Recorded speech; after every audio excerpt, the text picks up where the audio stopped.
Нам в клинику обратился мужчина, который длительно кашлял.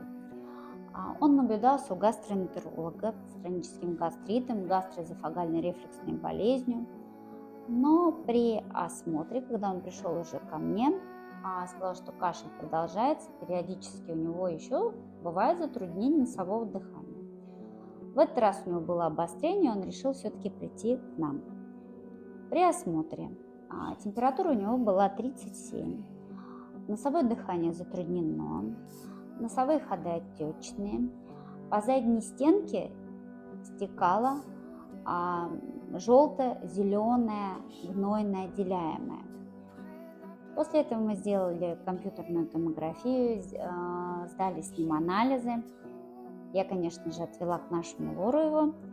Был у него установлен хронический синусит. Сейчас он проходит лечение у нашего врача оториноларинголога. Так что не ставьте сами себе диагнозы. Приходите к врачам.